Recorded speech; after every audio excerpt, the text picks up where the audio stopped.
So in Dearborn, Michigan, not coincidentally, given that it has an enormous Muslim population, something very predictable seems to be coming to a head. The white Christian parents and the brown Muslim parents seem to agree on the idea that they don't want sexually explicit material in the schools. Mind blown. Who could have seen that coming? So a father in Dearborn gave a speech that has gone viral that I think captures the feelings of a lot of the country. And if the Democrats do get crushed in the midterms, it is partly going to be because of fathers like this and their sentiments. I just want to thank everybody for coming out. My name is Hassan Shami. I'm nothing but a concerned parent in Dearborn, Michigan. Guys, we want to make something clear, okay? We want to leave the politics out of this. If you're on Facebook, all you see is fear-mongering political rhetoric that this is book banning, censorship, homophobic. All it is protecting our children. We as concerned parents in Dearborn are not tied to the left, to the right when it comes to this issue. And we're not going to be used as pawns for any organization for their own agenda. We're here to protect our children. Do not fall for the political rhetoric on Facebook, on Instagram. Do not fall for the trap because that's what they want. They're trying to smear us. They're trying to control the narrative. They're trying to say this is homophobic. Listen, there's a book that was banned. It was called This Book is Gay. And I tell you, if the book was called This Book is Straight, we're still going to go after it. Because it's teaching kids how to go online and have sexual intercourse with others on the internet. This is wrong. You do not expose kids to sexually explicit material. There's a poster right here to my right. There's a poster right here to my right that I had them cover up. I, as an adult, a 33-year-old adult, told them cover it up because I'm embarrassed to look at this. You think I want a 13-year-old to look at it? This is ridiculous. Any semi-decent human being, homosexual or heterosexual, knows when they look in the mirror that kids should not be exposed to this. Stop trying to control the rhetoric. Stop trying to make it as you guys are the victims, because this has nothing to do with it. We as parents who are raising our children are responsible for our children. Our schools will not indoctrinate our children. The progressive dogma from the top down that has public schools in a chokehold will not indoctrinate our children. People tell me, hush, don't go up and speak. They're gonna protest your businesses. You're gonna get fired from your job. I got 3 children. My purpose in this world is to protect my kids, and that's all I will do. And nobody will stop me.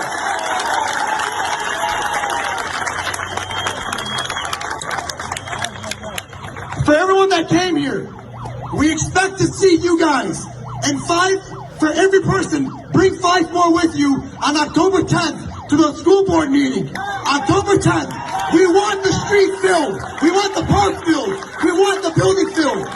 But listen, we are not here to work against the school board. We're not here to antagonize the school board. We're here to work with the school board because the school board are trustees that asked us to trust them with our kids. So they will listen to us because we elected them into office. And they will always listen to us. There should be hundreds more here, thousands more. Everybody had fun on WhatsApp and Facebook. Everybody was going back and forth and debating. Where are they now? Where are they now? Do you guys not have kids? You rely on a small army to take care of the issues? Until we mobilize and we get off our asses and we prioritize our kids, there will not be change. So we need everyone here. You get into your group chats, you talk to your friends, your family members, your aunts, your uncles, and you say you have a responsibility as a human to stand up for the children in Dearborn. Thank you very much. All right. Okay, so there's a lot going on here. Now, I gave you an element earlier on. I hope you did get that one. Pew Research did a poll of the entire Muslim world a way back on their opinions about various social issues and social causes. Now, this is what I call, and this comes up a lot with the left, a Kirk versus the computer moment. If we have any Star Trek fans out there, I always think of that when I think of the relationship of the left to the Muslim community, or the identitarian left, I should say, because you have all these people out there protesting, bring in more Muslims, trying to stop the Donald Trump Muslim ban. And okay, fair enough. Great. Okay. You do understand that the Muslim community is extremely conservative on things like homosexuality, on abortion.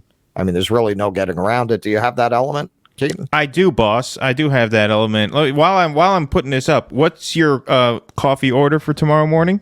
You take it what? Cream? Tomorrow it's soy macchiato. Soy macchiato. Okay. Yeah. Now, do you take that with Splenda, or are you going sugar tomorrow? No, I don't do Splenda ever since Breaking Bad. I'm afraid. Okay, of no it. Splenda. I'll make a note of that. All right, I got to make sure. I'm afraid somebody's going to poison me. Perfect. All right, I didn't want to forget about that. So, okay, here's the graphic. Oops, wait, is that the wrong graphic? No, that's the right graphic. No, that's the right graphic. Okay, so let's see how the Muslim community feels about homosexuality. So Southern Eastern Europe, 83% believe it's morally wrong. Central Asia, 85%. Southeast Asia, 95%. South Asia, 79%. Middle East and North Africa, 93%. And Sub-Saharan Africa, 91%. Now, this is what's really, really interesting. And also, sex outside of marriage, 67% Southern Eastern Europe, Central Asia, 85%, Southeast Asia, 94%, South Asia, 87%, Middle East, North Africa, 94%, and Sub-Saharan Africa, 78%. Now, this is something that really fascinates me about the left, because having these views, if you're a Christian, makes you a bigot, right? Like, this is the kind of thing they're going to come after you for if you're a Christian. If you're a Muslim, you're oppressed brown person, right? So at that point, having views that are completely antithetical to what a lot of the left or the identitarian left believes is acceptable. This is where this whole construct falls apart, where they want to believe in a world where you have this monolith of heterosexual white people fighting against everyone else. And yet, the further that they go in this direction, the further they go into picking fights about putting sexually explicit materials into public schools, the more non-white people become Republicans. There have been several articles already this season about how they're losing Latinos, who tend to be a culturally conservative community. And this is why I say Tulsi, she backed Ron DeSantis's, I forget what it's called, the Florida, came to be popularly known as the Don't Say Gay bill. But the core premise of that bill is no teaching of sex or gender subjects among children from kindergarten to third grade. Now, if you watch liberal media, they would give you the impression that there's a groundswell of horror at the idea that you wouldn't teach these subjects to kindergartners through third graders. I can't think of a more fucking batshit insane assertion than to assert that parents are up in arms, that there's a bill that their first grader can't be taught about sex and gender. That is a terrible side to be on. And this is why I keep saying, those of us on the economic left, we need to disown this portion of the left. We need to make it very clear that we are not with these people, because these are not popular positions. And why would they be? To me, the real question here is, why do we want the state involved in such intimate decisions of child rearing? How is this the business of the public schools? We have another element there, at the risk of another bit about coffee, showing something from Genderqueer, which is a book there's been all this debate about. Now, if you hear this from the left, you would think that genderqueer is just this, book about gay issues, and this is crazy. These are just crazy right-wingers that don't want children exposed to any awareness of the LGBTQ community. Can we see that element from that book? Sure thing. Thank you, sir. Okay, so we can't show it because we'll get demonetized, but you get the idea from the blurred out part. Now, it's not a question of whether this is a gay picture or a straight picture. You really want this in a school with children? When the left claims that this is the hill they want to die on, you know what most people say? You people are fucking crazy. Who do I vote for who's against this? Anyone. I don't care what else they believe. Who can I vote for who is going to keep this out of my child's school? Now, you would never get that impression if you watch MSNBC, if you watch CNN, because they're not going to show you that image. And we can't show you that image, but you got the idea. They're not going to show that to you. So you just get the impression from the way that they narrate it that this is just white, racist, Christian bigots who don't want their children to know about LGBTQ. They're not telling you, no, they don't want their fourth grader seeing graphic depictions of oral sex in the books in their school library. And it's not a question of whether it's straight, whether it's LGBTQ. That is up to the parents what they feel their children are ready for. And this is, look, as the senior member of the senatorial duo here, I'm gonna say, I'm old enough to remember when the whole fight was to stop the right from imposing its views about sex and sexuality on society. We've gone full circle now. Now it is a very extreme fringe, what ultimately is a fringe minority on the left that is overrepresented in media and academia and in elite circles of society in the professional managerial class, imposing what is essentially a kind of liberal religious view on sex, sexuality, and gender on society.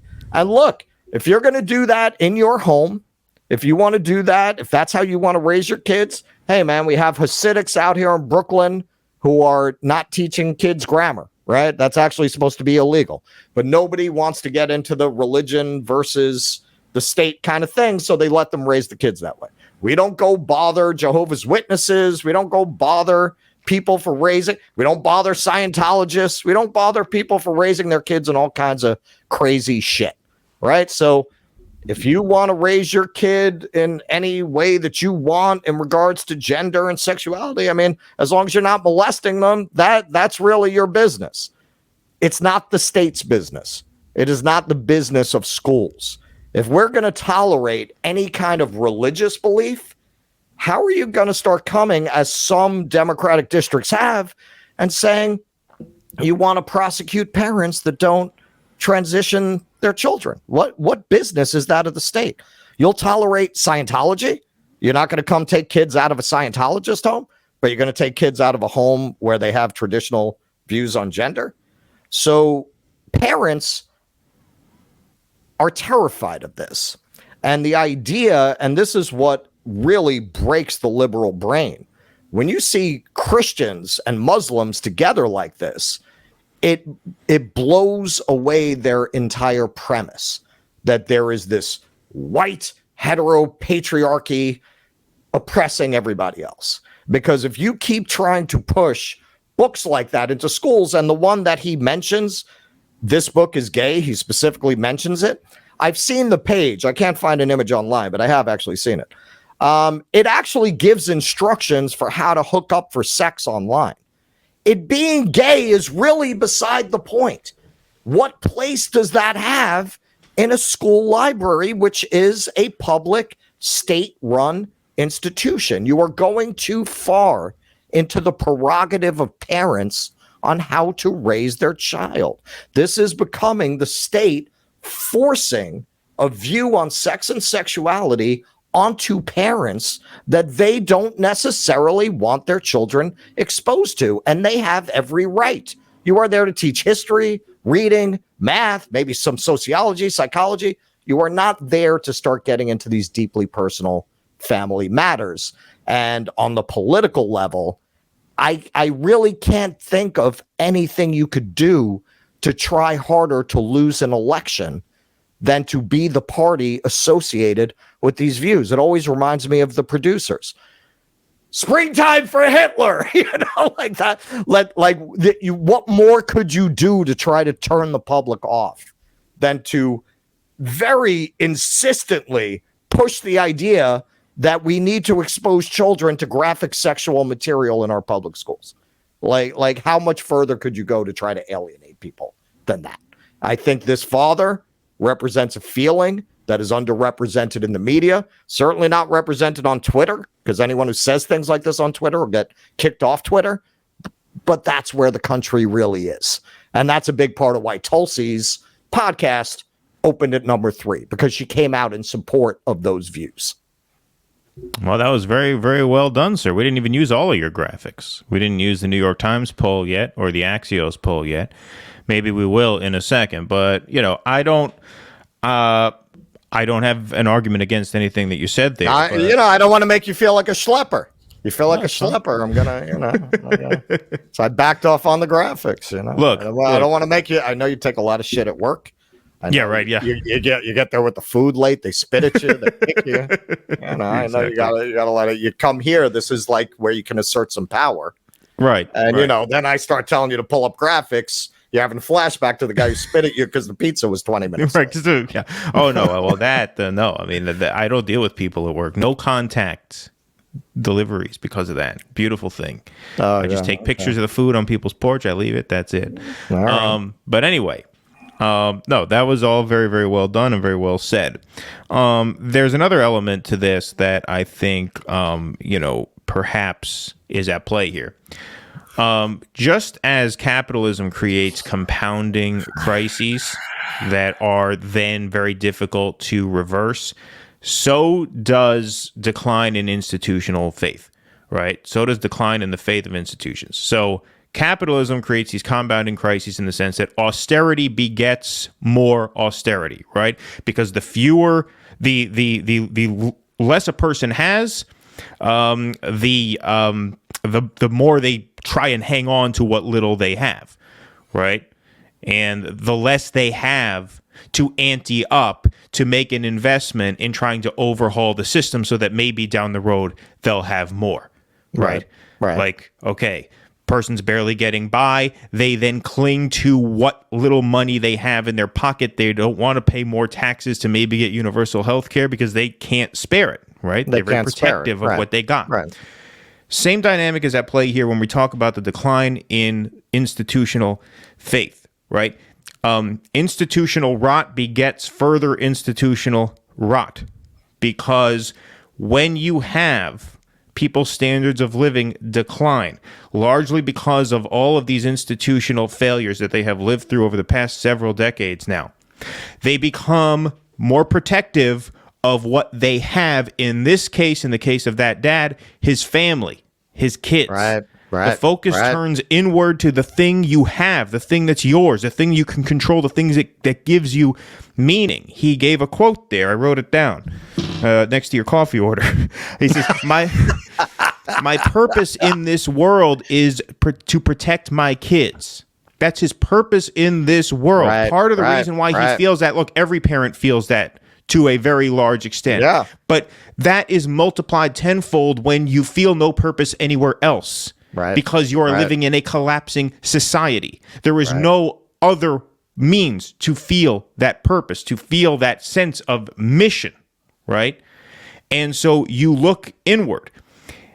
And so as you turn that focus inward, you become much more resistant to entrust these institutions that have already failed you in X, Y, Z other ways.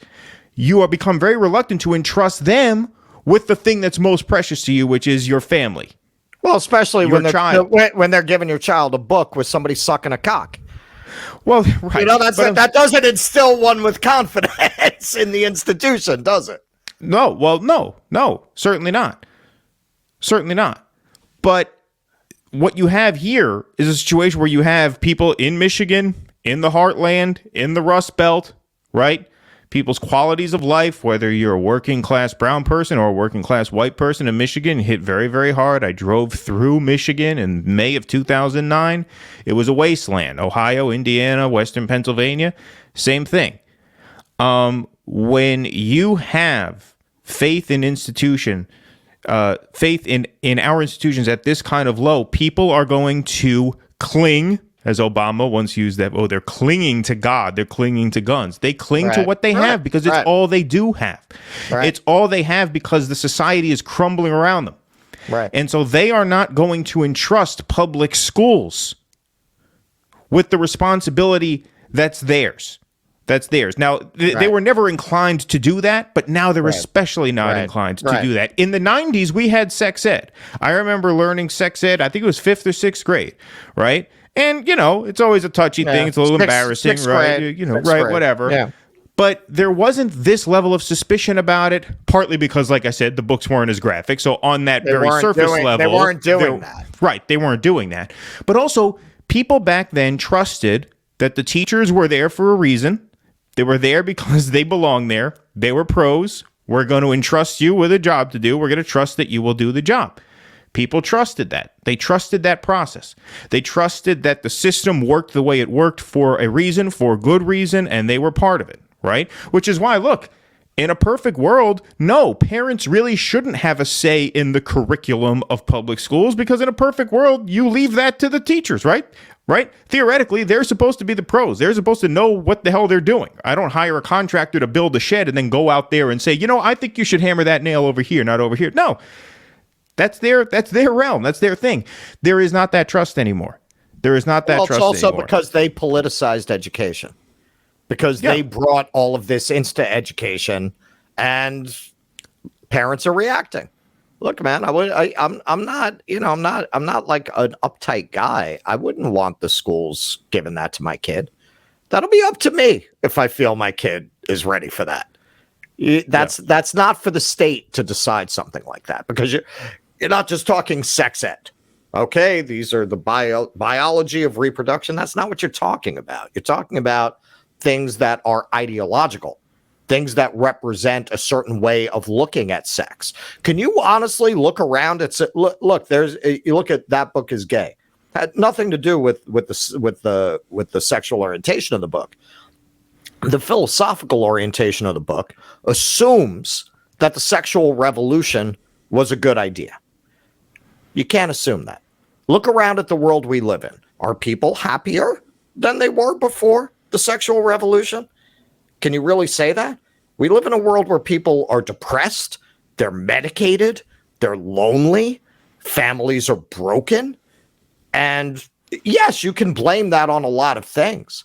But some people, including former feminists, have argued, you know what, this was all a terrible mistake.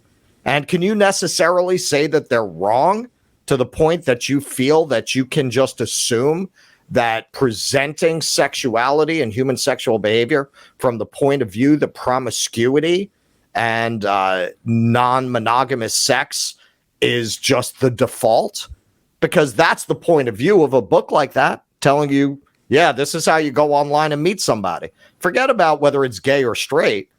What business does the state have to impart that point of view?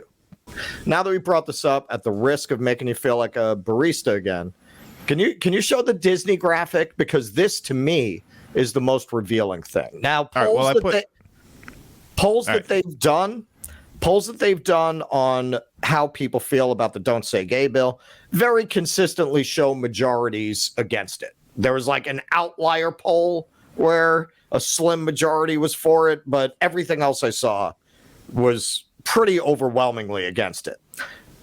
I think it's worse than that, though, because a lot of people in this cultural climate are not really going to be comfortable necessarily. They're afraid to lose their job. They don't want to be honest. But you know where you can see it? In the polling on Disney after they came out against the Don't Say Gay bill. So look what happened to Disney after that. Disney went from 37 rank in trusted companies down to 65, dropped from 41 to 95 in ethics, from 11 in vision to 94, from 47 in culture to 93. This is out of a 100 ranking, by the way. Why would that be? This poll was taken right after they took their stand against that bill in Florida. Producing cartoons with men needing tampons. Do you really think most parents want that?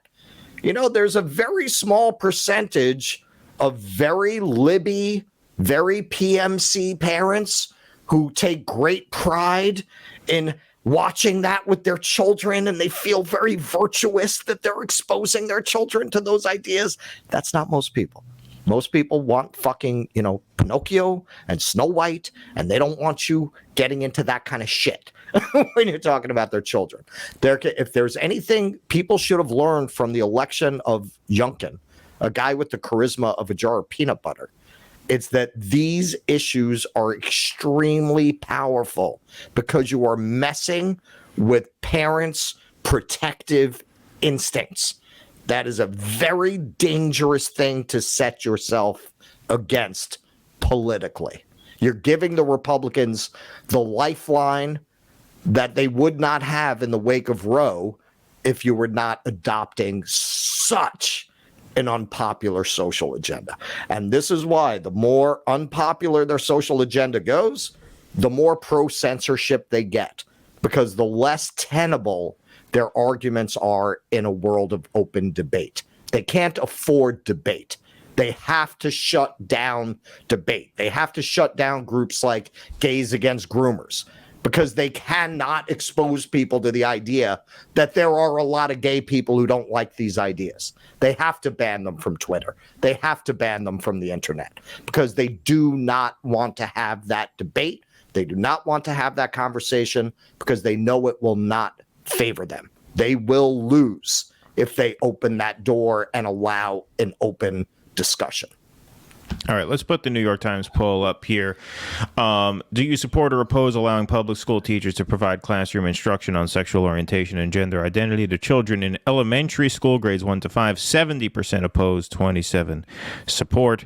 And do you support or oppose allowing public school teachers to provide classroom instruction on sexual orientation and gender identity to children in middle school or junior high, grades 6 to 8? All right, now this goes back to what I was saying, because I am a child of the 90s, so I took sex ed in elementary school, 5th or 6th grade, something like that. And they even had this thing where parents could take their kids to like an assembly on it so that parents could be there with the kids to learn it. But that was in 5th or 6th grade. Okay? 54% of parents did not oppose to this at that time. All right. It was not controversial at that time. Now, if you look at this poll here, 54% oppose sex ed, basically, for grades 6 to 8. What that tells you is that people do not trust public education as an institution anymore, because grades 6 to 8 is when you would normally learn about this. Right. That's I had it in 6th grade. Yeah. Right. And they don't even trust you with that, because look. And this is what, I mean, if we really want to do a call back here, when Jose Vega talked about the lack of hope, which drove him into the, LaRouche movement, he says, look, people have no hope, right? Khalif Browder gets out of jail. He ends up killing himself because he just can't function here. There's no hope. People feel no purpose now. There is no sense of what the future holds. And there is no real hope for a bright future. And so if you're a parent, and I can speak not as an if, because I have twin 3.5-year-olds, I don't know what the future holds. People ask, well, given your politics, given your persuasion, how do you feel about being a parent right now? Given how I feel about the direction that like I asked. Right, Russell asks. And the answer is like, look, would you rather try and pass the baton or not? Life is a life. Now they're getting a life. They're getting they have a ticket to the show now.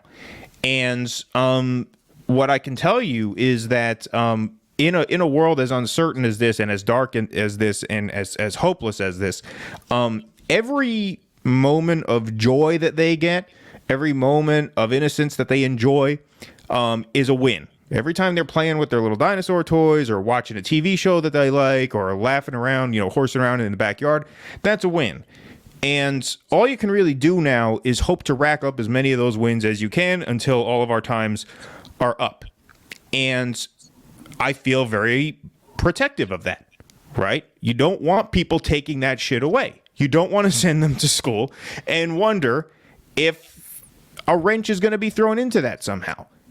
Especially when the issues are that sensitive. Let us handle that with them.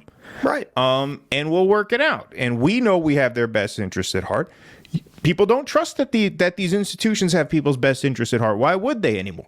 So they're getting just increasingly protective, right? And like all this focus just turns inward. That's why there's all this focus now on God and the family, right? It's if you like, I've made this point in past shows. Think of it as a dying animal, right? If the society is an animal and the society is in decline, what does a living thing do when it knows it can't fight anymore? When it knows now it's just playing out the end game, it's living out its last moments. It finds a place to be alone. It finds a place to be by itself, and just find some peace in the final moments. And I think that's where America is now. I think that's where I think the MAGA movement is a certain expression of that death drive. It's almost like if you know the Midnight Mass show, if you everybody's watched that show, at the end of the show, like the last episode, most of the people on the island have been bit by whatever the fucking thing was, and they know that when the sun comes up, it's all over for them. And they kind of just are resigned to that. Right. They live out that last night kind of in peace, kind of knowing, okay, it's going to end tomorrow. There's nothing we could do about it. Let's just try and find some solace in these last moments. And the MAGA people are like the weird cult lady who freaks out and tries to dig her way under the sand, right? Right? That's like the MAGA movement, right? Oh, we could do something, right?